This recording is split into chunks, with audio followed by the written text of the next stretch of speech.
കഴിഞ്ഞ ദിവസങ്ങളിൽ നമ്മുടെ നാട്ടിലെ ഏറ്റവും അധികം ചർച്ച ചെയ്യപ്പെട്ടിരുന്നത് ഒരു മനുഷ്യൻ്റെ ജീവൻ രക്ഷിക്കുന്ന പ്രവർത്തനത്തിൽ ഏർപ്പെടുന്ന മലയാളികളുടെ സന്മനസ്സും നമ്മളെല്ലാവരും അതിലൊക്കെ ഭാഗവാക്കായിട്ടുണ്ട്. നമ്മുടെ പള്ളിയിൽ നിന്ന് വരെ ആ മനുഷ്യൻ്റെ ജീവൻ രക്ഷിക്കുന്നതിനാവശ്യമായ പണം സ്വരൂപിച്ചിട്ടുണ്ട്. ഒരു ഉമ്മയുടെ കണ്ണുനീർ കണ്ടുകൊണ്ട് എല്ലാവരും ജാതി മത ഭേദമന്യേ മുന്നിട്ടിറങ്ങി 34 കോടി രൂപ സമാഹരിക്കുകയും അതിലൂടെ നമ്മുടെ ഒരു സഹോദരൻ്റെ ജീവൻ രക്ഷപ്പെടുത്തുകയും ചെയ്യാൻ സാധിക്കുകയും ചെയ്യുന്ന ഒരവസ്ഥയിലാണ് നമ്മൾ എത്തി നിൽക്കുന്നത്. എന്നാൽ ഇത്തരം സംഭവങ്ങൾ നടക്കുമ്പോൾ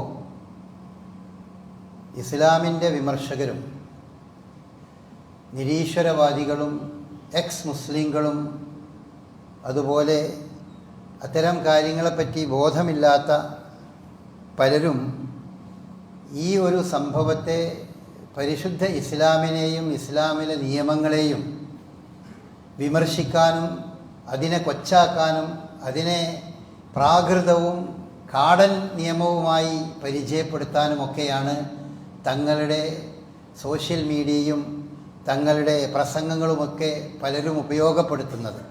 ഇതൊരു വലിയ ചാൻസായിട്ട് ഇസ്ലാമിനും മുസ്ലിങ്ങൾക്കും സൗദി അറേബ്യക്കും ഒക്കെ എതിരിൽ ഇതൊരു വലിയ ആയുധമാക്കിക്കൊണ്ട് മുന്നോട്ട് പോകുന്ന ഒരവസ്ഥ നമുക്ക് കാണാൻ കഴിയും. ഈ സന്ദർഭത്തിൽ വിശ്വാസികളായ നമ്മെ സംബന്ധിച്ചിടത്തോളം എന്താണ് ഇത്തരം കാര്യങ്ങളെപ്പറ്റി വിശുദ്ധ ഇസ്ലാമിന് പറയാനുള്ളത്, എന്താണ് ഇവിടെ സംഭവിച്ചത് എന്നതിനെ പറ്റി നമ്മളൊരു ബോധ്യവും അതിനെപ്പറ്റിയൊരു ബോധവും നമുക്കുണ്ടാകേണ്ടതുണ്ട്. ഒന്നാമതായി വിശുദ്ധ ഖുർആൻ സൂറത്തുൽ ഇസ്രായിലെ 33-ാമത്തെ വചനത്തിലൂടെ പറയുന്നത് വലാ തഖ്തുലുൻ നഫ്സല്ലത്തി ഹറമല്ലാഹു ഇല്ലാ ബിൽ ഹഖ്, അള്ളാഹു പവിത്രമാക്കിയ ഒരു ആത്മാവിനെയും നിങ്ങൾ ന്യായമായല്ലാതെ വധിക്കരുത്. അത് മനുഷ്യന് മാത്രം ബാധകമായ കാര്യമല്ല, മനുഷ്യനല്ലാത്ത ഏതു ജീവജാലങ്ങളെയും കൊല്ലുക എന്നത് അത് വളരെ ന്യായമായ ആവശ്യങ്ങൾക്ക് വേണ്ടി മാത്രമേ മനുഷ്യനാണെങ്കിലും ജീവികൾ ഏതിനെയും കൊല്ലാൻ പാടുള്ളൂ എന്നാണ് ഇസ്ലാം നമ്മെ പഠിപ്പിക്കുന്നത്. റസൂലുള്ളാഹി സ്വല്ലല്ലാഹു അലൈഹി വസല്ലം ഒരിക്കൽ ചില കുട്ടികൾ അവരുടെ സൂത്രം നോക്കാൻ വേണ്ടി ഒരു പക്ഷിയെ വെച്ച് അതിനെങ്ങനെ എറിഞ്ഞ് സൂത്രം നോക്കണ കണ്ടപ്പോൾ റസൂലുള്ളാഹി സ്വല്ലല്ലാഹു അലൈഹി വസല്ലമ വളരെ രൂക്ഷമായി അവരെ കയർക്കുകയും ആ പക്ഷിയെ വിടാൻ പറയുകയും ചെയ്ത് നമുക്ക് കാണാൻ കഴിയും. അങ്ങനെ കൊല്ലാൻ പാടില്ല. ഒരു പക്ഷിയാണെങ്കിലും മൃഗത്തെയാണെങ്കിലും ഒക്കെ അവർ ആ പക്ഷിയും മൃഗവും അല്ലെങ്കിൽ ക്ഷുദ്രജീവികൾ ഏതാണെങ്കിലും മനുഷ്യന് അപകടം സൃഷ്ടിക്കുന്ന ഒരവസ്ഥ ഉണ്ടാണെങ്കിൽ അവർക്ക് കൊല്ലാം, അവയെ കൊല്ലാം. അതല്ലെങ്കിൽ ഭക്ഷിക്കുന്നതിന് വേണ്ടി കൊല്ലാം. അതൊന്നും അല്ലാതെ വേറെ പല താല്പര്യങ്ങൾക്ക് വേണ്ടി ജീവികളെപ്പോലും കൊല്ലാൻ പാടില്ല. അള്ളാഹു സുബ്ഹാനഹു വ തആല എല്ലാറ്റിൻ്റെയും ജീവന് അള്ളാഹു പവിത്രമാക്കിയതാണ്. അതിനെ നിങ്ങൾ കൊല്ലരുത്. അതിലേറ്റവും പവിത്രമാക്കപ്പെട്ടതാണ് മനുഷ്യൻ്റെ ജീവൻ എന്ന് പറയുന്നത്. മനുഷ്യൻ്റെ ജീവൻ അതിനെ ഒരിക്കലും ഹനിക്കാൻ പാടില്ല. അതെപ്പോഴും പവിത്രമായി നിലനിൽക്കേണ്ടതാണ്. ന്യായമായ ചില സന്ദർഭങ്ങളിൽ മാത്രമാണ് ജീവൻ അല്ലെങ്കിൽ ജീവൻ നഷ്ടപ്പെടുത്തുന്നതിന് ഇസ്ലാം അനുവാദം നൽകിയിട്ടുള്ളൂ. സൂറത്തുൽ ഇസ്രായിൽ ഈ വചനം അതാണ് പറയുന്നത്, വലാ തഖ്തുലുൻ നഫ്സല്ലത്തി ഹറമല്ലാഹു ഇല്ലാ ബിൽ ഹഖ് വമൻ ഖതല മദ്ലൂമൻ. എന്നിട്ട് പറയാണ് വമൻ ഖതല മദ്ലൂമൻ. ഇനി ആരെങ്കിലും വമൻ ഖുതില മദ്ലൂമൻ, ആരെങ്കിലും ആക്രമിക്കപ്പെട്ടവനായിക്കൊണ്ട് മർദ്ദിതനായി ആരെങ്കിലും കൊല ചെയ്യപ്പെട്ടാൽ ഫഖദ് ജഅൽനാ ലി വലിയിഹി സുൽത്താനൻ, അവൻ്റെ രക്ഷാകർത്താക്കൾക്ക് അല്ലെങ്കിൽ അവൻ്റെ അനന്തരാവകാശികൾക്ക് വലിയന് നാം ഒരു അധികാരം നൽകുന്നുണ്ട്, അവർക്കൊരു അധികാരം നാം നൽകുന്നുണ്ട്. ഫലാ യുസ്രിഫ് ഫിൽ ഖത്ൽ ഇന്നഹു കാന മൻസൂറ. എന്നാൽ അവിടെ കൊല നടത്തുന്നതിൽ നിങ്ങൾ അതിര് വിട്ടു പോകരുത്, തീർച്ചയായും അവൻ സഹായിക്കപ്പെടുന്നവനാണ്. അപ്പോൾ ഇവിടെ മദ്ലൂമായിക്കൊണ്ട്, മദ്ലൂം എന്ന് പറഞ്ഞാൽ മർദ്ദിതനായിക്കൊണ്ട് ന്യായമില്ലാതെ കൊല ചെയ്യപ്പെടുകയാണെങ്കിൽ ആ കൊല ചെയ്യപ്പെട്ട വ്യക്തിയുടെ അനന്തരാവകാശികൾക്ക് അല്ലെങ്കിൽ അവരുടെ വലിയന്, അവരുടെ രക്ഷാകർത്താക്കൾക്ക് അള്ളാഹു ഒരു അധികാരം നൽകുന്നുണ്ട്. പിന്നീട് വിശുദ്ധ ഖുർആൻ സൂറത്തു നിസായിൽ പറയുകയുണ്ടായി, കൊലപാതകത്തെ ഖുർആൻ പ്രധാനമായും 2 രീതിയിലുള്ള കൊലപാതകമാണ് പറയുന്നത്. ഒന്ന്, കൽപ്പിച്ചുകൂട്ടി ബോധപൂർവം ഒരാളെ കൊലപ്പെടുത്തുക. അത് വലിയ മഹാപാപമാണ്, വൻ പാപങ്ങളിൽപ്പെട്ടതാണ്. ന്യായമായൊരു ആവശ്യത്തിനല്ലാതെ മറ്റൊരാളെ കൊല്ലാൻ പാടില്ല. ന്യായമായ ആവശ്യം എന്ന് പറഞ്ഞാൽ കൊന്നവനെ കൊല്ലുക, അത് ന്യായമായൊരു സംഗതിയാണ്. അങ്ങനെ കൊന്നവനെ കൊല്ലുന്ന ഒരു സംവിധാനത്തിലെ ജീവിച്ചിരിക്കുന്നവർക്ക് രക്ഷ ഉണ്ടാവുകയുള്ളൂ എന്നാണ് വിശുദ്ധ ഖുർആൻ പറഞ്ഞത്. വലക്കും ഫിൽ ഖിസാസി ഹയാത്തു യാ ഉലിൽ അൽബാബ് ലഅല്ലക്കും തത്തഖൂൻ. നിങ്ങൾക്ക് പ്രതിക്രിയ നടത്തുന്നത് കൊന്നവനെ കൊല്ലുക, അല്ലെങ്കിൽ ഇങ്ങോട്ട് ഒരു അതിക്രമം ചെയ്താൽ അതിന് പകരമായി തിരിച്ചങ്ങോട്ടും ആ രീതിയിൽ അയാൾക്ക് എന്തെങ്കിലും ശിക്ഷ നൽകുക എന്നുള്ളത് എന്ന കാര്യത്തിൽ തീർച്ചയായും ബുദ്ധിയുള്ള മനുഷ്യന്മാരെ, ബുദ്ധിയുള്ളവരെ, അതാണ് മറ്റുള്ളവർക്ക് ഇവിടെ ജീവിക്കാൻ അവസരം നൽകുന്നത്. അപ്പോൾ നമ്മുടെ ലോകത്ത് വധശിക്ഷ ഒഴിവാക്കിയ ഒരുപാട് രാജ്യങ്ങളുണ്ട്. നമ്മുടെ രാജ്യം വധശിക്ഷ ഒഴിവാക്കിയ രാജ്യമല്ല. എന്നാൽ വധശിക്ഷ എന്ന് പറയുന്നത് തന്നെ അതൊരു പ്രാകൃതമാണ്, അത് ശരിയല്ല എന്ന് പറയുന്ന ലോകത്തെ പല രാഷ്ട്രങ്ങളുണ്ട്. അവിടെയൊക്കെ കൊലപാതകങ്ങൾ വർദ്ധിക്കുക എന്നല്ലാതെ അതുകൊണ്ട് കൊലപാതകങ്ങൾ കുറയുന്നില്ല.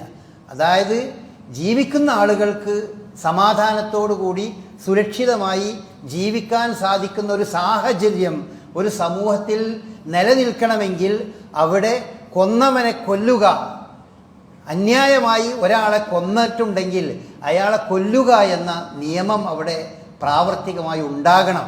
അതാണ് പരിശുദ്ധ ഇസ്ലാം പറയുന്നത്. അതുകൊണ്ട് ഇസ്ലാമിക ശരീഅത്തിൽ കൊന്നവനെ കൊല്ലുക എന്നത്, ക്യാപിറ്റൽ പണിഷ്മെൻ്റ് എന്ന് പറയുന്ന വധശിക്ഷ എന്ന് പറയുന്നത് ഇസ്ലാമിക ശരീഅത്തിലുള്ള ഒന്നാണ്. ആ ശിക്ഷ ഉള്ളതുകൊണ്ടാണ് ആ നാടുകളിൽ വളരെ സ്വന്തമായി സ്വതന്ത്രമായി ജീവിക്കാൻ പലപ്പോഴും മറ്റുള്ളവർക്ക് സാധിക്കുന്നത്. അതാണ് വിശുദ്ധ ഖുർആൻ പറയുന്നത്. അതുകൊണ്ട് തന്നെ ഖുർആൻ മറ്റൊരു സ്ഥലത്ത് പറഞ്ഞു, വമൻ ഖതല മുഅ്മിനൻ മുതഅമ്മിദൻ ഫജസാഉഹു ജഹന്നം. അവന് ഒരാളെ കൽപ്പിച്ചുകൂട്ടി കൊല്ലുന്ന ഒരാൾ, അയാളെ സംബന്ധിച്ചിടത്തോളം ന്യായമില്ലാതെ കൊല ചെയ്യുന്ന ഒരാളെ സംബന്ധിച്ചിടത്തോളം അവന് നരകമാണ് അവന് പ്രതിഫലമായി ലഭിക്കപ്പെടുന്നത്. വഗളിബല്ലാഹു അലൈഹി, അള്ളാഹുവിന് അവനോട് വലിയ കോപമാണ്. വലഅനഹു, അതുപോലെ തന്നെ അള്ളാഹു അവനെ ശപിക്കുകയും ചെയ്തിരിക്കുന്നു. വഅദ്ദലഹു അദാബൻ അദീമ, വമ്പിച്ച ശിക്ഷ അവന് അള്ളാഹു ഒരുക്കി വച്ചിരിക്കുന്നു. അത്ര വലിയ ഒരു മഹാപാതകമാണ്, വൻ പാപമാണ് ന്യായമല്ലാതെ ഒരാളെ കൊല്ലുക എന്ന് പറയുന്നത്, വധിക്കുക എന്ന് പറയുന്നത്. എന്നിട്ട് വിശുദ്ധ ഖുർആൻ അതിന് മുമ്പ് പറയുന്നൊരു കാര്യമാണ്, അറിയാതെ ഒരാൾ വധിച്ചുപോയി അല്ലെങ്കിൽ കൊന്നു, അല്ലെങ്കിൽ നമ്മളുടെ ഒരു കയ്യബദ്ധം കൊണ്ട് ഒരാൾ കൊല്ലപ്പെട്ടു എന്നുണ്ടെങ്കിൽ അതിനെന്താണ് പരിഹാരം? അതിനൊരിക്കലും വധശിക്ഷല്ല. അതിന് വധശിക്ഷ എന്ന് പറയുന്നതില്ല. വധശിക്ഷ എന്നത് ബോധപൂർവം അറിഞ്ഞുകൊണ്ട് മറ്റൊരാളെ കൊലപ്പെടുത്തുന്നതിന് മാത്രമേ ഇസ്ലാമിക ശരീഅത്തിൽ വധശിക്ഷയുള്ളൂ. പിന്നെ വധശിക്ഷയുള്ളത് അത് കലാപവും കൊള്ളയും ഒക്കെ നടത്തുന്ന ആളുകൾക്ക് അത് മറ്റൊരു വശമാണ്. സാധാരണ രീതിയിൽ വ്യക്തികൾ തമ്മിൽ നടത്തുന്ന കൊലപാതകത്തിൽ ബോധപൂർവം കൊല്ലണം എന്ന് വിചാരിച്ച് ഒരാളെ കൊല്ലുമ്പോൾ മാത്രമേ അയാൾക്ക് വധശിക്ഷയുള്ളൂ. അറിയാതെ അബദ്ധത്തിൽ ഒരാളുടെ കയ്യബദ്ധം കൊണ്ട് ഒരാൾ മരിച്ചു പോയാൽ അതിന് വധശിക്ഷയല്ല, അതിന് വേറെ പരിഹാരങ്ങളാണ്. അതാണ് വിശുദ്ധ ഖുർആൻ പറഞ്ഞത്, വമാ ഖാന ലി മുഅ്മിനിൻ അൻ യഖ്തുല മുഅ്മിനൻ ഇല്ലാ ഖതഅൻ. ഒരു മുഅ്മിനിന്, വിശ്വാസിക്ക് മറ്റൊരു വിശ്വാസിയെ അബദ്ധത്തിലല്ലാതെ കൊല്ലുന്ന അവസ്ഥ ഉണ്ടാകാൻ പാടില്ല. വമൻ ഖതല മുഅ്മിനൻ ഖതഅൻ, ഇനി അബദ്ധത്തിൽ ഒരാൾ കൊന്നുകഴിഞ്ഞാൽ അതിനുള്ള പരിഹാരം ഫതഹരീറു റഖബത്തിൻ മുഅ്മിനത്തിൻ വദിയത്തിൻ മുസല്ലമത്തിൻ ഇലാ അഹ്ലിഹ. രണ്ടു സംഗതിയുണ്ട്. ഒരടിമയെ മോചിപ്പിക്കണം, അതുപോലെ തന്നെ ആ കൊല്ലപ്പെട്ടവൻ്റെ കുടുംബത്തിന് അവൻ ദിയ നൽകുകയും വേണം. ഇല്ല യസദ്ദഖു, ദിയ നൽകുക എന്നത് അവർ വിട്ടുതരികയാണെങ്കിൽ അവൻ നൽകേണ്ടതില്ല. അവരത് ധർമ്മമായി വിട്ടുതരുന്നില്ലെങ്കിൽ അബദ്ധത്തിൽ കൊന്നതിൻ്റെ പേരിൽ ഒരാൾക്ക് അവൻ ദിയ നൽകേണ്ടതുണ്ട്. ഫൈൻ കാന മിൻ ഖൗമിൻ അദുവ്വിൻ ലക്കും ഫഹുവ മുഅ്മിനുൻ ഫതഹരീറു റഖബത്തിൻ മുഅ്മിനത്തിൻ. എന്നാൽ ഒരു ശത്രു സൈന്യത്തിൽ ശത്രുപക്ഷത്ത് നിന്ന് നിൽക്കുന്ന ഒരാളെ, ശത്രുപക്ഷത്തുള്ള ഒരാളെയാണ് കൊന്നത്, പക്ഷെ അയാൾ ഒരു വിശ്വാസിയായിരുന്നു എന്ന് വിചാരിക്കുക. എന്നാലും അവൻ എന്ത് ചെയ്യണം? അതിന് അവൻ ഒരു അടിമയെ മോചിപ്പിക്കേണ്ടതുണ്ട്. വൈൻ കാനമിൻ കൗമിൻ ബൈനക്കും വ ബൈനഹും മീസാക്കുൻ, എന്നാൽ പരസ്പര ഉടമ്പടിയുള്ള, ഇപ്പോൾ നമ്മളൊക്കെ ഓരോ രാജ്യങ്ങളും തമ്മിൽ നിലനിൽക്കുന്നതൊക്കെ പരസ്പര ഉടമ്പടിയുള്ള, ഇപ്പോൾ ഇന്ത്യ രാജ്യത്തെ എല്ലാ പൗരന്മാരും തമ്മിൽ ഈ രാജ്യത്ത് ജീവിക്കുമ്പോൾ അവരൊക്കെ ഈ പരിധിയിലാണ് പെടുന്നത്. എല്ലാ രാജ്യത്തെ പ്രജകളൊക്കെ ഈ പരിധിയിലാണ് പെടുന്നത്. അങ്ങനത്തെ ഒരു അവസ്ഥയിലാണെങ്കിൽ, ഏത് നാട്ടിലാണെങ്കിലും അവിടെയാണെങ്കിൽ ഫദിയത്തുൻ മുസല്ലമത്തുൻ ഇല അഹ്ലി, ഒന്ന് ആ കുടുംബത്തിന് അവർക്ക് സമ്മതമായ ഒരു ബ്ലഡ് മണി, ദിയ പണം നൽകേണ്ടതുണ്ട്. അതിന് പുറമെ തഹരീറു റഖബത്തിൻ മുഅ്മിനത്തിൻ, ഒരു മുഅ്മിനായ അടിമയെ മോചിപ്പിക്കേണ്ടതുണ്ട്. ഫമല്ലം യജിദ്, സാധ്യമല്ലെങ്കിൽ ഫസിയാമു ഷഹ്റൈനി മുത്തതാബിഐനി, അടിമയെ മോചിപ്പിക്കാൻ കഴിയില്ലെങ്കിൽ തുടർച്ചയായി 2 മാസം അവൻ നോമ്പനുഷ്ഠിക്കേണ്ടതുണ്ട്. തൗബത്തൻ മിനല്ലാഹ്, അള്ളാഹുവിങ്കിൽ നിന്നുള്ള പശ്ചാത്താപമായിക്കൊണ്ട്. വകാന അല്ലാഹു അലീമൻ ഹക്കീമ, അള്ളാഹു കാര്യങ്ങളെപ്പറ്റി അറിയുന്നവനും അതുപോലെ യുക്തിമാനുമാണ്. അപ്പം ഇവിടെ ഈ ആയത്താണ് യഥാർത്ഥത്തിൽ നമ്മളുടെ ഇടയിലൊക്കെ ഓരോ രാജ്യത്ത് ജീവിക്കുന്ന പൗരന്മാരുമായി ബന്ധപ്പെട്ട സംഗതിയാണ്. അത് ഏത് മതവിശ്വാസിനെ ആയാലും, മുസ്ലിമിനെ ആയാലും അമുസ്ലിമിനെ ആയാലും ആരെയാണെങ്കിലും ശരി, അവരൊക്കെ ഈ രാജ്യത്ത് ജീവിക്കുന്നത് പരസ്പരം തമ്മിലുള്ള രാജ്യ നിയമങ്ങളുടെയും കരാറുകളുടെയും ഒക്കെ അടിസ്ഥാനത്തിലാണ്. അങ്ങനത്തെ സന്ദർഭത്തിൽ അബദ്ധവശാൽ ഒരാൾ മറ്റൊരാളെ കൊല്ലുന്നൊരവസ്ഥ ഉണ്ടായാൽ ഒന്നാമതായി ആ കൊല്ലപ്പെട്ട വ്യക്തിയുടെ കുടുംബത്തിന് ദിയ നൽകേണ്ടതുണ്ട്. അവർക്ക് സമ്മതമാകുന്ന ഒരു ദിയ അവർക്ക് നൽകേണ്ടതുണ്ട്. രണ്ടാമത്തെ സംഗതി, അവിടെ അവനൊരു അടിമയെ മോചിപ്പിക്കണം, അതല്ലെങ്കിൽ 2 മാസം അവൻ നോമ്പനുഷ്ഠിക്കണം. ഇവിടെ നമ്മളുമായി ബന്ധപ്പെട്ട ഒരു സംഗതി നമ്മൾ മനസ്സിലാക്കേണ്ടതുണ്ട്. എന്താണെന്ന് വെച്ചാൽ, നമ്മളൊക്കെ പല ആളുകളും വാഹനം ഓടിക്കുന്നവരാണ്. നമ്മളിപ്പോൾ ഒരു വാഹനം ഓടിക്കുന്ന ഒരാളാണെങ്കിൽ നമ്മളുടെ അബദ്ധം കൊണ്ട് വാഹനം ഇടിച്ചോ മറ്റോ ഒരാൾ കൊല്ലപ്പെട്ടിട്ടുണ്ടോ എന്ന് വിചാരിക്കുക. കൊല്ലപ്പെട്ടിട്ടുണ്ടെങ്കിൽ ആ കൊല്ലപ്പെട്ട കുടുംബത്തിന് നമ്മൾ ബ്ലഡ് മണി നൽകേണ്ടതുണ്ട്, ദിയ നൽകേണ്ടതുണ്ട്. അതിന് പുറമെ ഈ വാഹനം ഓടിച്ച് ആരാണ് അതിന് ഉത്തരവാദി, അയാൾ 2 മാസം തുടർച്ചയായി നോമ്പനുഷ്ഠിക്കുകയും ചെയ്യേണ്ടതുണ്ട്. ഈ ദിയ എന്ന് പറയുന്നത് നമ്മുടെ നാട്ടിലെ സംവിധാന പ്രകാരം അത് ഇൻഷുറൻസ് നൽകിക്കൊള്ളും. ഈ കൊല്ലപ്പെട്ട ആളുകൾക്കുള്ള നഷ്ടപരിഹാരം, അതാണ് ദിയ എന്ന് പറയുന്നത്. കൊല്ലപ്പെട്ട ആൾക്കുള്ള നഷ്ടപരിഹാരം അത് നമ്മുടെ നാട്ടിൽ ഇൻഷുറൻസ് അത് നൽകും. അതുകൊണ്ട് ഒരു വാഹനത്തിന് തേർഡ് പാർട്ടി ഇൻഷുറൻസ് ഇല്ലാത്ത വാഹനം ഒരാൾ ഓട്ടുകയാണെങ്കിൽ അയാൾ തന്നെ അതിൻ്റെ മുഴുവൻ നഷ്ടപരിഹാരം നൽകാൻ ബാധ്യസ്ഥനാണ്. അതല്ലെങ്കിൽ insurance company third party insurance നൽകൽ നമ്മുടെ നാട്ടിൽ നിർബന്ധമായൊരു സംഗതിയാണ്. അപ്പം അത് വളരെ പ്രധാനപ്പെട്ട ഒരു സംഗതിയാണ്. അത് അവർക്ക് കിട്ടുന്നില്ലെങ്കിൽ, ഇൻഷുറൻസ് പണം കിട്ടുന്നില്ല എന്ന് വിചാരിക്കുക, നമ്മളെ കൊണ്ടുള്ള അത് ഇൻഷുറൻസ് ചെയ്യാത്തത് കൊണ്ടോ മറ്റോ ഒക്കെ കിട്ടാത്തൊരു സാഹചര്യം ഉണ്ടാകുകയാണെങ്കിൽ അതിന് നമ്മൾ അവർക്ക് ഈ നഷ്ടപരിഹാരം നൽകേണ്ടതുണ്ട്. ആ നഷ്ടപരിഹാരം എത്രയാണ് നൽകേണ്ടത്?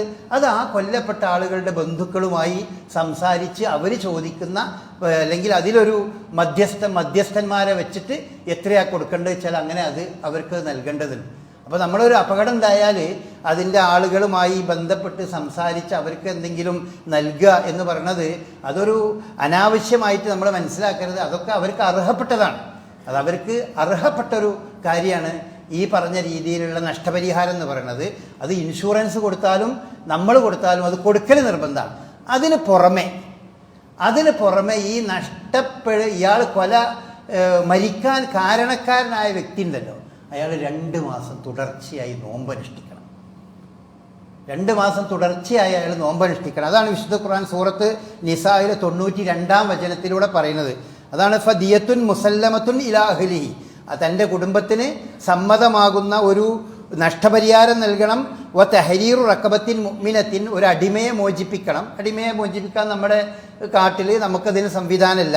അതുകൊണ്ട് ഫമല്ലം യജിദ്, അതിന് സാധ്യമല്ലാത്ത ആളുകൾ, അടിമയെ കിട്ടാനില്ല, അടിമകളില്ല എന്നൊക്കെ അങ്ങനത്തെ സാഹചര്യമാണെങ്കിൽ ഫസിയാമു ഷഹ്റൈനി മുതതാബിഐൻ, തുടർച്ചയായി 2 മാസം അയാൾ നോമ്പനുഷ്ഠിക്കുകയും ചെയ്യേണ്ടതുണ്ട്. അപ്പോൾ ഇത് നമ്മളൊക്കെ വളരെ ശ്രദ്ധിക്കേണ്ടതുണ്ട്. വാഹനം ഓട്ടുന്ന ആളുകൾ പ്രത്യേകിച്ചും. നമ്മളെ കയ്യാൽ ഒരാൾ അബദ്ധത്തിൽ കൊല്ലപ്പെട്ട് കഴിഞ്ഞാൽ അതിന് ഇൻഷുറൻസ് കിട്ടുമല്ലോ എന്ന് വിചാരിച്ച് കേസാക്കിയേക്ക് നമ്മൾ കേസാക്കിക്കോട്ടെ അറിയും. ഏതിൽ തന്നെ ആയാലും ശരി, അത് ദിയക്ക് മാത്രമേ ആകുള്ളൂ. പക്ഷെ അവനവൻ്റെ പാർട്ടും കൂടി ക്ലിയർ ആകണമെന്നുണ്ടെങ്കിൽ 2 മാസം തുടർച്ചയായി നോമ്പനുഷ്ഠിക്കുകയും കൂടി അതിൽ ചെയ്യേണ്ടതുണ്ട്. അപ്പോൾ അത് ആണ് ആ നിയമത്തിലുള്ളത്. അപ്പോൾ ഇവിടെയൊന്നും ഇതാണ് അബദ്ധത്തിൽ നമ്മളെ പറ്റുകയാണെങ്കിൽ, ഒരാൾ മരണപ്പെടുകയാണെങ്കിൽ അതിലുള്ള നിയമതാണ്. ഇതിലൊന്നും എവിടെയും ഈ അബദ്ധത്തിൽ ഒരാൾ മരണപ്പെടാൻ കാരണമായെങ്കിൽ അയാളെ കൊല്ലാനുള്ള ഒരു നിർദ്ദേശം ഈ ആയത്തിലൊന്നും കാണില്ല. അത് ഇസ്ലാമിൽ അങ്ങനെ നിർദ്ദേശമില്ല. അപ്പോൾ ഒന്ന് നമ്മൾ അടിവരയിട്ട് മനസ്സിലാക്കേണ്ട സംഗതി, നമ്മുടെ നാട്ടിൽ ഇപ്പോൾ ഉണ്ടായ ആ വ്യക്തിയുമായി ബന്ധപ്പെട്ട് 34 കോടി നമ്മൾ പിരിച്ചുണ്ടാക്കി കൊടുക്കേണ്ടി വന്നിരിക്കുന്നത് അബദ്ധത്തിൽ അറിയാതൊരു കൈപ്പിഴ കൊണ്ട് അയാളുടെ കയ്യിൽ നിന്ന് സംഭവിച്ച ഒരു തെറ്റിന് ഇസ്ലാം മതത്തിലുള്ള ഒരു നിയമത്തിൻ്റെ രൂപം എത്ര വലിയ, അയാളെ കൊല്ലാനാണ് കോടതി വിധിച്ചത് എന്നാരും അതിൽ തെറ്റിദ്ധരിക്കേണ്ടതില്ല. കോടതിയെ സംബന്ധിച്ചിടത്തോളം ഈ കോടതിയും ഇതുമായി ബന്ധപ്പെട്ട ഈ വ്യക്തി അബ്ദുറഹീം എന്ന് പറയുന്ന ഈ വ്യക്തി ഉണ്ടല്ലോ, ഈ വ്യക്തിയുടെ കേസുമായി ബന്ധപ്പെട്ട ആളുകളൊക്കെ വ്യക്തിപരമായി ഞാൻ അറിയുന്ന ആളുകളാണ്. എൻ്റെ വിദ്യാർത്ഥികളോ അതല്ലെങ്കിൽ എൻ്റെ കൂട്ടുകാരോ ആണ് ഇദ്ദേഹത്തിൻ്റെ കേസിൽ പരിഭാഷകരായി പോയിരുന്ന ആളുകളൊക്കെ. അവരുമായൊക്കെ നമ്മൾ ബന്ധപ്പെട്ടു സംസാരിച്ചപ്പോഴൊക്കെ അവർ പറഞ്ഞത് ഒരു കാരണവശാലും ഈ വിഷയത്തിൽ കോടതിയെ കുറ്റപ്പെടുത്താൻ പറ്റില്ല എന്നാണ്. കോടതിയെ ഒരു കാരണവശാലും കുറ്റപ്പെടുത്താൻ പറ്റില്ല. കാരണം ആ രീതിയിൽ ആ കോടതിക്ക് മുമ്പിൽ തെളിയിക്കപ്പെട്ടതാണ് ഇത് അബദ്ധത്തിൽ പറ്റിയതല്ല എന്നുള്ളത്. അബദ്ധത്തിൽ പറ്റിയതല്ല എന്നാണ് തെളിവുകൾ മുഴുവൻ ആ രീതിയിലാണുള്ളത്. അതിൻ്റെ പോസ്റ്റ്മോർട്ടം റിപ്പോർട്ട് അങ്ങനെയാണുള്ളത്. അതുപോലെ അതിൻ്റെ മുൻകാലത്തുണ്ടായ ചില അനുഭവങ്ങൾ വെച്ച് നോക്കിയിട്ടും അങ്ങനെ തന്നെയാണുള്ളത്. ഈ പ്രതിയുടെ സമ്മതം, ഒന്നാമത് അദ്ദേഹം സമ്മതിച്ചത്, എല്ലാം അദ്ദേഹം സമ്മതിച്ചതാണ്. അങ്ങനെയൊക്കെ ഉണ്ടായൊരു സംഭവമാണ്. അപ്പം നമ്മൾ സൗദി അറേബ്യയിലെ ഇസ്ലാമിക ശരീഅത്ത് കോടതി വെറുതെ അബദ്ധത്തിൽ പറ്റിയ ഒരാളെ വധിക്കാൻ വേണ്ടി ശിക്ഷിച്ചു എന്ന് നമ്മൾ ഒരിക്കലും തെറ്റിദ്ധരിക്കേണ്ടതില്ല. ഇയാളുടെ ഭാഗത്ത് നിന്ന് അബദ്ധമാണ് ഉണ്ടായത് എന്നാണ് അദ്ദേഹത്തിൻ്റെ ഭാഷ. അത് അദ്ദേഹത്തിന് അവിടെ തെളിയിക്കാൻ സാധിച്ചിട്ടില്ല. അത് അദ്ദേഹം പറയുന്നത് ഇങ്ങനെ അബദ്ധത്തിൽ കൈ തട്ടിപ്പോയതാണ് എന്നൊക്കെ പറയുന്നുണ്ടെങ്കിലും കോടതിയുടെ മുമ്പിൽ ഇയാൾ ബോധപൂർവം അയാളെ, ഈ കുട്ടിയെ കൊലപ്പെടുത്തുക ഉണ്ടായതാണ് എന്നാണ് കോടതിക്ക് ബോധ്യപ്പെട്ടത്. അതുകൊണ്ടാണ് വധശിക്ഷ വിധിച്ചത്. അതാണ് നമ്മൾ അടിവരയിട്ട് മനസ്സിലാക്കേണ്ടത്. അതുകൊണ്ടാണ് വധശിക്ഷ വിധിച്ചത്. അതിന് വധശിക്ഷ വിധിച്ചു കഴിഞ്ഞാൽ പിന്നെ മറ്റെവിടെയില്ലാത്ത ഒരു ചോയ്സ് ഈ ഇസ്ലാം മതത്തിലുണ്ട്. വധശിക്ഷ വിധിച്ചു കഴിഞ്ഞാൽ ആ വിധിക്കുക എന്നുള്ള സംഗതികൾ മാത്രമാണ് കോടതിക്കുള്ളൂ.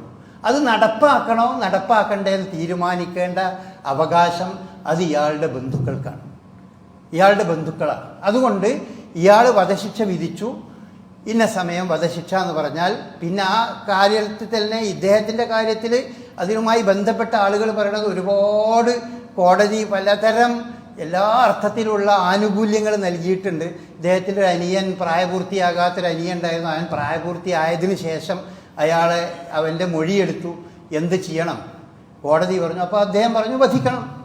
വീട്ടുകാരെല്ലാവരും പറഞ്ഞു ഇയാളെ വധിക്കണം, ഇയാൾക്ക് ഒരിക്കലും ഒരു കാരണവശാലും ഇയാൾക്ക് മാപ്പ് കൊടുക്കാൻ പറ്റൂല, ഇയാൾ ചെയ്തത് അത്ര വലിയ ഒരു പാതകമാണ് എന്നാണ് അവർ മനസ്സിലാക്കുന്നത്. അവരുടേതായ തെളിവുകളുടെ അടിസ്ഥാനത്തിൽ അവർ മനസ്സിലാക്കുന്നത് അതാണ്. അത് തന്നെയാണ്. അത് അവർക്ക് കോടതിയിൽ ശരിക്ക് ബോധിപ്പിക്കാൻ സാധിച്ചു. കോടതിയിലെ ജഡ്ജിനും 3 ജഡ്ജിമെൻ്റ് നടത്തിയവർക്കൊക്കെ അങ്ങനെയാണ് ബോധ്യമാണ്. സത്യം ഇയാൾ പറയുന്ന ഭാഗത്താകാം, അല്ലെങ്കിൽ എന്തായാലും അത് അയാൾക്ക് തെളിയിക്കാൻ സാധിച്ചിട്ടില്ല. അതുകൊണ്ടാണ് കോടതി ഈ രീതിയിൽ ഒരു വിധി പുറപ്പെടുവിച്ചിട്ടുള്ളത്. പിന്നെ അതിനെപ്പറ്റി നിങ്ങൾ സോഷ്യൽ മീഡിയയിലും മറ്റു പലതും നിങ്ങൾ വായിച്ചിട്ടുണ്ടാകും. അതൊരു കൊലപാതകമാണ്. അറിവില്ലായ്മ കൊണ്ടാണ്. നമ്മുടെ മലയാളികളായ ആളുകൾക്ക് അറിവില്ലാത്ത പല കാരണങ്ങൾ കൊണ്ടും ഇയാളുടെ കയ്യിൽ നിന്ന് അറിയാതെ അബദ്ധത്തിൽ മരിച്ചു പോയ ഒരാളാണ് എന്ന് വിചാരിക്കുക. വാസ്തവത്തിൽ അങ്ങനെയാണെങ്കിൽ അയാളത് മറ്റൊരു കഥ മെനഞ്ഞെടുത്ത് ഒരു കൊള്ളക്കാരൊക്കെ കൂടി ആക്രമിച്ച് ഇയാളെ കൊലപ്പെടുത്തി എന്നുള്ളൊരു കഥയൊക്കെ മെനഞ്ഞെടുത്ത് അതിനൊരു നാടകം കളിക്കലൊക്കെ ഉണ്ടായി. അതൊക്കെ കോടതിക്ക് എത്തിയപ്പോൾ, കോടതിയുടെ മുമ്പിലെത്തിയപ്പോൾ അതൊക്കെ ഇയാൾക്ക് എതിരിൽ തെളിവായി മാറുകയാണ് ചെയ്തിട്ടുള്ളത്. അങ്ങനെയാണ് ഇദ്ദേഹത്തിന് ഈ വധശിക്ഷ വിധിച്ചത്. വധശിക്ഷ വിധിച്ചപ്പോൾ ഇവർക്കിപ്പോൾ ഈ ഉമ്മയുടെ കരച്ചിൽ നമ്മൾ വളരെ വലിയ ഇത്രയധികം 34 കോടി ആളുകൾ പിരിച്ചെടുക്കാൻ ആ ഉമ്മയുടെ കരച്ചിലാണ് പ്രധാനമായി. സോഷ്യൽ മീഡിയയിലൂടെ ആ സ്ത്രീ, പ്രായമായ വളരെ സാധുവായ നല്ലൊരു സ്ത്രീ, ആ സ്ത്രീയുടെ നിഷ്കളങ്കമായ ആഗ്രഹവും കരയലും അതൊക്കെ കൂടി കണ്ടിട്ടാണ് നമ്മളെല്ലാവരും അതിൽ ഭാഗമാക്കിയത്. ഇതുപോലൊരു മറുഭാഗത്തൊരു ഉമ്മല്ലേ, ആ ഉമ്മയുടെ അവസ്ഥ നമ്മളൊന്ന് ആലോചിക്കണമല്ലോ. എന്തുകൊണ്ട് ഇത്ര ക്രൂരന്മാരാണോ അവർ? 34 കോടി ചോദിക്കാൻ മാത്രം. അവർക്ക് അവരുടെ മകൻ അത്ര പ്രിയപ്പെട്ടൊരു മകനായിരുന്നു. അത് മനസ്സിലാക്കണം. ഒരു അപകടത്തിൽ ഈ മകന്, അനസ് എന്ന് പറയുന്ന മകന് ഒരു അപകടം പറ്റിയതാണ്. ആ അപകടത്തിൽ ചലനശേഷി നഷ്ടപ്പെട്ടു പോയതാണ്. അപ്പോൾ ആ മകന് വേണ്ടി പ്രത്യേകം സജ്ജമാക്കിയ വാഹനം, ആ വാഹനത്തിനൊരു ഡ്രൈവർ, അങ്ങനെ ഇവൻ്റെ ആവശ്യങ്ങൾക്ക് അതിനെ കൊണ്ടുപോകാൻ നിൽക്കണം. അവരെ കുടുംബത്തിൽ ഏറ്റവും സ്നേഹത്തോടു കൂടി, വളരെ സഹതാപത്തോടു കൂടി പോറ്റി വളർത്തി കൊണ്ടുവരുന്ന ഒരു മനുഷ്യനായിരുന്നു അയാൾ. അതുകൊണ്ട് തന്നെ അയാൾ ഇങ്ങനെ കൊല്ലപ്പെട്ടു എന്നാണ് അവർ മനസ്സിലാക്കുന്നത്. അയാൾ മരിച്ചതാകാം, എന്തായാലും അയാൾ കൊല്ലപ്പെട്ടു എന്നാണ് അവർ മനസ്സിലാക്കുന്നത്. അതുകൊണ്ട് അവർക്ക് വിട്ടുകൊടുക്കാൻ ഒരിക്കലും സാധിച്ചിട്ടില്ല. അതങ്ങനെയാണ്. ഇപ്പം നമ്മുടെ നാട്ടിൽ പണ്ട് കാലത്ത് നടന്ന ഒരു കൊലപാതകത്തെ പറ്റിയൊക്കെ പഴമക്കാർ പറയണത് കേട്ടിട്ടുണ്ട്. കൊലപാതകം നടത്തപ്പോൾ ഈ കൊല്ലപ്പെട്ട വ്യക്തി, ഈ രണ്ടാമത്തെ കൊന്ന വ്യക്തിക്ക് വധശിക്ഷ വിധിച്ചപ്പോൾ ഈ വ്യക്തിയുടെ ഉമ്മ പറഞ്ഞു അത്രേ, അയാളുടെ തൂക്കം സ്വർണം ഞാൻ തരാം, അയാളെ തൂക്കം സ്വർണം ഞാൻ തരാം, നിങ്ങൾ അവർക്ക് മാപ്പ് കൊടുക്കണം, അല്ലെങ്കിൽ ആ രീതിയിൽ ആ കേസൊന്ന് വഴി മാറ്റണം എന്ന് പറഞ്ഞു. അത്രയൊക്കെ ആളുകളുണ്ടാവും. പക്ഷെ അവർ സമ്മതിച്ചില്ല. അയാളെ തൂക്കത്തിന് സ്വർണം കിട്ടാന്ന് പറഞ്ഞിട്ട് സമ്മതിച്ചില്ല. വേണ്ട, അയാളെ കൊല്ലണം എന്നാണ് പറഞ്ഞത്. സൗദി അറേബ്യയിലെ സൗദി രാജകുമാരന് കഴിഞ്ഞ വർഷം രണ്ട് വർഷം മുമ്പ് അയാളുടെ തല അവിടെ പരസ്യമായി അവിടുത്തെ പള്ളിമുറ്റത്ത് വെച്ച് തല വെട്ടി. അത് രാജകുമാരനാണ്, അവിടുത്തെ പ്രിൻസാണ്. അയാളെ തല വെട്ടിയപ്പോൾ ആ പ്രിൻസിൻ്റെ കുടുംബത്തിൽപ്പെട്ടവരെല്ലാവരും, എന്താ നിങ്ങൾക്ക് വേണ്ടത്, എന്ത് വേണമെങ്കിലും നിങ്ങൾക്ക് നൽകാം, നിങ്ങൾ മാപ്പ് കൊടുക്കണം എന്ന് ഈ കൊല്ലപ്പെട്ട വ്യക്തിയുടെ കുടുംബത്തോട് ആവശ്യപ്പെട്ടിട്ട് അവർ പറഞ്ഞു, വേണ്ട, ഞങ്ങൾക്കൊന്നും വേണ്ട, ഞങ്ങൾക്ക് യാതൊന്നും വേണ്ട, ഞങ്ങളെ ആൾ കൊല്ലപ്പെട്ടതിന് പകരം ഇയാൾ കൊല്ലപ്പെടല്ലാതെ വേറെ രണ്ടാമതൊന്ന് ഞങ്ങൾക്ക് പറയാനില്ല എന്ന് പറഞ്ഞു. കോടതിക്ക് അത് ഭരിക്കുന്ന രാജാവിൻ്റെ ബന്ധുവാണെന്ന് നോക്കാനൊന്നും നിവൃത്തില്ല, രാജാവിൻ്റെ പെങ്ങളെ മകനാണ് എന്നൊന്നും നോക്കാൻ അവിടെ യാതൊരു നിവൃത്തിയില്ല. അയാളെ പരസ്യമായി മറ്റുള്ള ആളുകളെയൊക്കെ തല വെട്ടുന്നത് പോലെ അവിടെ റിയാദിലെ പള്ളി മുറ്റത്ത് വെച്ച് അയാളെ തല വെട്ടി. അങ്ങനെയാണ് സംഭവം. അതെന്തുകൊണ്ടാണെന്ന് വെച്ചാൽ ഈ കൊല്ലപ്പെട്ട വ്യക്തിയുടെ ബന്ധുക്കളുടെ മനസ്സിൽ സൃഷ്ടിക്കുന്ന ആഘാതം അത് എത്ര വലുതാന്ന് നമുക്ക് പറയാൻ പറ്റില്ല. ഇപ്പോൾ ഇവിടെ നമ്മുടെ നാട്ടിൽ റിപ്പർ എന്ന് പറഞ്ഞ ഒരു കൊലയാളി ഉണ്ടായിരുന്നു. ആ റിപ്പർക്ക് അയാൾ ജയിലിലായി, അയാൾക്ക് വധശിക്ഷ നൽകണം എന്ന് പറഞ്ഞു. അങ്ങനെ വധശിക്ഷ നൽകി. അങ്ങനെ അവസാനം ദയാഹർജി നൽകിയപ്പോൾ ആ ദയാഹർജി സ്വീകരിക്കണം എന്നൊക്കെ പറഞ്ഞുകൊണ്ട് നമ്മുടെ നാട്ടിലെ സാമൂഹ്യ പ്രവർത്തകന്മാരും വലിയ വലിയ നേതാക്കന്മാരൊക്കെ ആ ദയാഹർജി സ്വീകരിക്കണമെന്ന് ഇന്ത്യൻ പ്രസിഡന്റിനോട് ആവശ്യപ്പെടുന്ന ഒരു സന്ദർഭം ഉണ്ടായപ്പോൾ ഈ കൊല്ലപ്പെട്ട റിപ്പർ തലക്ക് ചുറ്റിക കൊണ്ട് അടിച്ച് കൊന്ന ആളുടെ ആ ബന്ധുക്കളൊക്കെ പറഞ്ഞു, ഇവരെയൊന്നും ആരും മരിച്ചതല്ലല്ലോ, അയാൾക്ക് മാപ്പ് കൊടുക്കണമെന്ന് പറയാൻ ഓർക്കെന്താ നഷ്ടമുള്ളത്? അവർക്ക് പത്രത്തിൽ തന്നെ പറഞ്ഞാൽ മതിയല്ലോ, ഞങ്ങളെ വേണ്ടപ്പെട്ടവരല്ലേ മരിച്ചു പോയത്, അതുകൊണ്ട് അയാളെ കൊല്ലണം തന്നെയാണ് പറഞ്ഞത്. പക്ഷേ നമ്മുടെ നാട്ടിലെ നിയമം പ്രസിഡന്റ് മാപ്പ് കൊടുത്താൽ അത് മാപ്പായി പോകും, കൊല നടക്കൂല. എന്നാൽ ഇസ്ലാമിൽ ഇതിൻ്റെ അധികാരം പ്രസിഡന്റിനോ രാജാവിനോ പ്രധാനമന്ത്രിക്കോ ആർക്കുമില്ല. മാപ്പ് കൊടുക്കാനുള്ള അധികാരം കൊല്ലപ്പെട്ടവൻ്റെ ബന്ധുക്കൾക്ക് മാത്രമേ ഉള്ളൂ. കൊല്ലപ്പെട്ടവൻ്റെ ബന്ധുക്കൾ മാപ്പ് കൊടുത്താൽ, അങ്ങനെ എത്രയോ സംഭവം കൊല്ലപ്പെടുന്ന ഈ തലവെട്ടാനിരിക്കുന്ന ഗ്രൗണ്ടിൽ വെച്ച്, തലവെട്ടാൻ ഇരിക്കുന്നത് ഗ്രൗണ്ടിൽ വെച്ച് നിരത്തി ഇരുത്തിയിട്ടാണ് തലവെട്ടുക. റിയാദിലൊക്കെ തലവെട്ടുന്ന കണ്ട ആളുകളുണ്ടാവും. ആ തലവെട്ടാൻ വാളോങ്ങുമ്പോൾ കൂട്ടത്തിലിരിക്കുന്ന ആൾ ഞാൻ മാപ്പ് കൊടുത്തിരിക്കണമെന്ന് വിളിച്ചു പറയുകയും അങ്ങനെ അയാൾ അവിടുന്ന് അങ്ങനെ അയാളെ അവിടുന്ന് അങ്ങോട്ട് എഴുന്നേൽപ്പിച്ച് കൊണ്ടുപോയ സംഭവമൊക്കെ ഉണ്ടായിട്ടുണ്ട്. കാരണം ഇയാൾ വിചാരിച്ചത് ഇതിൻ്റെ വലിയ ആഘാതം ഇയാൾക്ക് മനസ്സിലാക്കണം. അവസാനം മാപ്പ് കൊടുത്തു. അങ്ങനെ മാപ്പ് കൊടുക്കുമ്പോൾ ഈ കുടുംബത്തിലെ അംഗങ്ങളെ വന്ന് കെട്ടിപ്പിടിക്കുന്ന രംഗങ്ങളൊക്കെ റിയാദ് ഇതിൽ സാക്ഷികളായ ധാരാളം മലയാളികൾ തന്നെ ഉണ്ടാവും. അതാണ് ഈ മാപ്പ് കൊടുക്കാനുള്ള അവകാശം, അത് ബന്ധുക്കൾക്ക് കൊടുക്കണം, ഈ കൊല്ലപ്പെട്ടവൻ്റെ ബന്ധുക്കൾ. അപ്പോഴേ അതൊരു മാപ്പായി മാറുള്ളൂ. അതല്ലാതെ ഗവർണറോ പ്രസിഡന്റോ പ്രധാനമന്ത്രിയോ ഒക്കെ മാപ്പ് കൊടുത്താൽ ആ കനലുണ്ടല്ലോ, മനുഷ്യൻ്റെ മനസ്സിലുള്ള ആ പ്രതികാരത്തിൻ്റെയും ഒക്കെ ആ തീക്കനൽ അണയില്ല. നേരെ മറിച്ച് ബന്ധുക്കൾ മാപ്പ് കൊടുത്താലോ അവരോട് എന്നും കാലാകാലവും ആ ബന്ധുക്കളോട് ഈ കൊലയാളിയായ മനുഷ്യന് വിധേയത്വവും അവരോട് എന്തെന്നില്ലാത്ത സ്നേഹവും എല്ലാം ഉണ്ടാകും. അപ്പം അതാണ് പരിശുദ്ധ ഇസ്ലാമിലെ നിയമം. അതാണ്. പിന്നെ ഇവിടെയുള്ള വലിയൊരു പ്രശ്നം, ഇത്രയും ഭീമമായൊരു സംഖ്യ ഇതിന് ചോദിക്കണ എന്ത് ന്യായമുള്ളത് എന്നാണ്. ഇസ്ലാമിൽ കോടതി വിധിക്കുകയാണെങ്കിൽ 100 ഒട്ടകയെ വിധിക്കാൻ പാടും. ബ്ലഡ് മണി എന്ന് പറഞ്ഞത് കോടതി വിധിക്കുകയാണെങ്കിൽ 100 ഒട്ടകം. 100 ഒട്ടകം വിധിച്ചിട്ട് അത് ഇവർക്ക് തൃപ്തിയാണെങ്കിൽ അവർക്കത് എടുക്കാം. പിന്നെ കക്ഷികൾക്ക് വേണമെങ്കിൽ എന്ത് ചെയ്യാം, അതിൽ പിന്നെ ഒരു സംസാരിച്ചുണ്ടാകാം. ഈ കുടുംബം ആവശ്യപ്പെട്ടിരുന്നത് 3 കോടി റിയാലായി. 3 കോടി റിയാലായി ഈ കുടുംബം ആവശ്യപ്പെട്ടു. അവർക്ക് ഈ കൊല്ലപ്പെട്ട വ്യക്തി അത്രമാത്രം വിലപ്പെട്ട ആളാണ്. അതുകൊണ്ടാണ് നിങ്ങൾ ബ്ലഡ് മണി തരികയാണെങ്കിൽ 3 കോടി റിയാൽ വേണമെന്നാണ് അവർ ആവശ്യപ്പെട്ടത്. അത് പിന്നെ അങ്ങോട്ടും ഇങ്ങോട്ടും ഈ അയാളുടെ അവസ്ഥയും കുടുംബവും ഇതൊക്കെ നാട്ടുകാർ പിരിച്ചു തരേണ്ടതാണ് എന്നൊക്കെ പറഞ്ഞ് അവസാനം അവർ 1.5 കോടി 15 മില്യൺ റിയാലിന് അവർ കോംപ്രമൈസ് ചെയ്തെത്തിയതാണ്.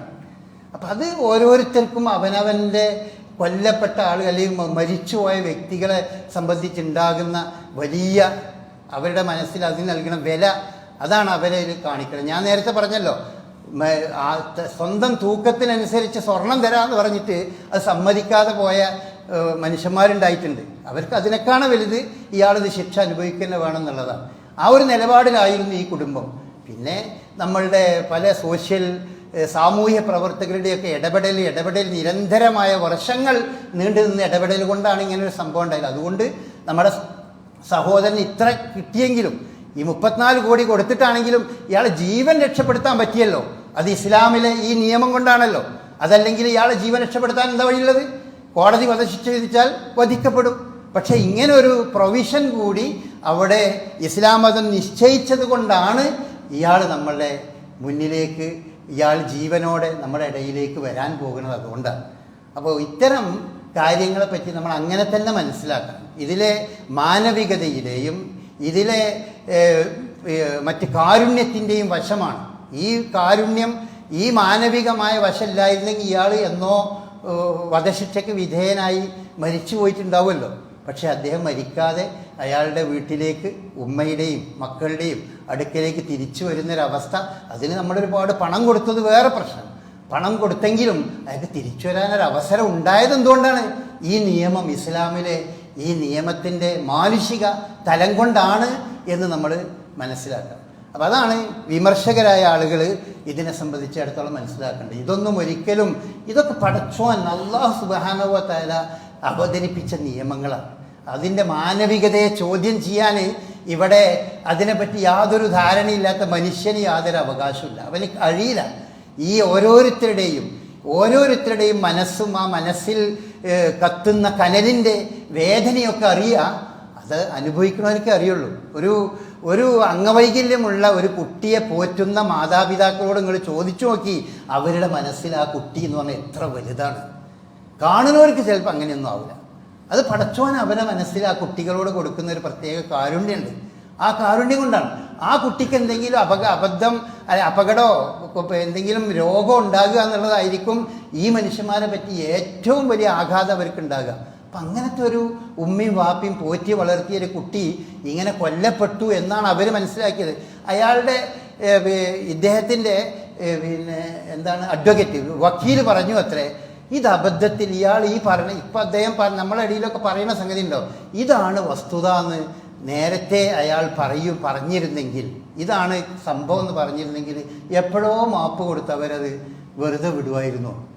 പക്ഷേ അത് ഒരിക്കലും ഇയാൾ പറയുന്നത് ശരിയല്ല, അത് കളവാണ് എന്ന് ബോധ്യമാകുന്ന തെളിവുകൾ അവരുടെ മുമ്പിൽ വന്നപ്പോഴാണ് അവരതിലൊരു വിട്ടുവീഴ്ചയില്ലാതിരുന്നത്. അപ്പോൾ അത്തരം വസ്തുതകൾ നമ്മൾ മനസ്സിലാക്കുക, കാര്യങ്ങൾ ശരിയായ രീതിയിൽ മനസ്സിലാക്കി പരിശുദ്ധ ഇസ്ലാമിലെ നിയമങ്ങൾ ഒരു കാരണവശാലും അത് മാനവികം തന്നെയാണ്. അതൊരിക്കലും മനുഷ്യൻ്റെ നന്മയ്ക്ക് വേണ്ടിയല്ലാതെ മനുഷ്യനെ ഏതെങ്കിലും അർത്ഥത്തിൽ ദുർബലപ്പെടുത്താനോ മനുഷ്യനെ അപായപ്പെടുത്താനോ ഉള്ളതല്ല എന്ന ദൃഢബോധ്യം നമുക്കുണ്ടാകേണ്ടതുണ്ട്. അങ്ങനെ നമ്മൾ മനസ്സിലാക്കേണ്ടതുണ്ട്. ആളുകൾ ആര് വിമർശിക്കുകയാണെങ്കിലും നമ്മൾ അതിൻ്റെ ശരിവശം അവർക്ക് മുമ്പിൽ പറഞ്ഞ് നിൽക്കാനും അതിൽ അഭിമാനം കൊള്ളാനും നമുക്ക് സാധിക്കേണ്ടതുണ്ട്. അല്ലാഹു അനുഗ്രഹിക്കുമാറാകട്ടെ.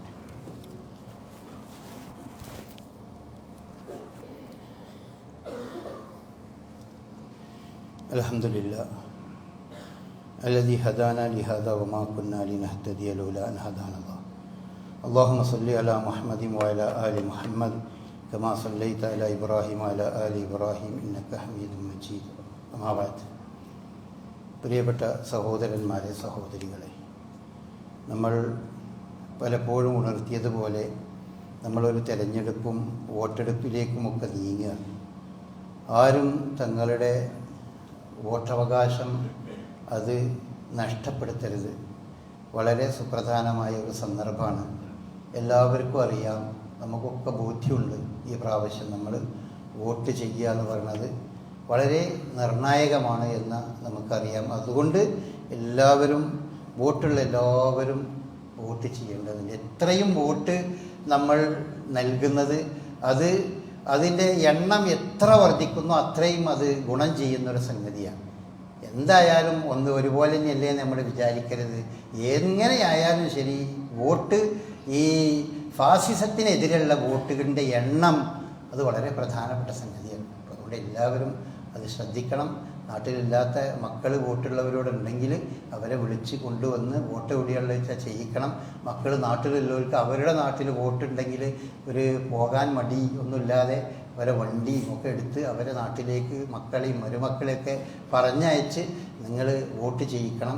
ഇൻഷാ അല്ലാഹ് വെള്ളിയാഴ്ച വോട്ടെടുപ്പ് എന്ന് പറഞ്ഞത് നമുക്ക് നേരത്തെ പരിചയമില്ലാത്ത ഒരു സംഗതിയാണ്. ഇവിടെയും വെള്ളിയാഴ്ച വോട്ടെടുപ്പ് തന്നെയായിരിക്കും. വെള്ളിയാഴ്ച വോട്ടെടുപ്പിന് വേണ്ടി പ്രത്യേകമായൊരു സംവിധാനമൊന്നും നമ്മൾ ചെയ്യേണ്ടതില്ല എന്നാണ് നമ്മൾ കൂടിയാലോചിച്ച് മനസ്സിലാക്കിയിട്ടുള്ളത്. എന്നാൽ നമ്മളുടെ അടുത്ത ആഴ്ച ജുമാ വളരെ ലഘുവായിരിക്കും, വളരെ സമയം കുറച്ച് കുറഞ്ഞുകൊണ്ട് തന്നെയായിരിക്കും. അപ്പോൾ അതുകൊണ്ട് ആ കാര്യം പ്രത്യേകം എല്ലാവരും ശ്രദ്ധിക്കുക. വളരെയധികം പ്രാർത്ഥിച്ചിട്ട് ഞാൻ നേരത്തെ നമ്മൾ റസൂലുള്ള പഠിപ്പിച്ചൊരു പ്രാർത്ഥന ഉണ്ട്. അല്ലാഹുമ്മ ലാ തുസല്ലിത് അലൈനാ മൻ ലാ യർഹമുന, ഞങ്ങളോട് കരുണയില്ലാത്തൊരു വിഭാഗത്തെ ഞങ്ങളുടെ നേതാക്കളാക്കരുതേ, ഞങ്ങളുടെ ഭരണാധികാരികളാക്കരുതേ എന്നൊരു പ്രാർത്ഥന ഉണ്ട്. ആ പ്രാർത്ഥന നമ്മൾ പ്രാർത്ഥിക്കണം. അല്ലാഹുമ്മ ലാ തുസല്ലിത് അലൈനാ മൻ ലാ യർഹമുന എന്ന പ്രാർത്ഥന നമ്മൾ പ്രാർത്ഥിക്കണം. അല്ലാഹു അനുഗ്രഹിക്കുമാറാകട്ടെ.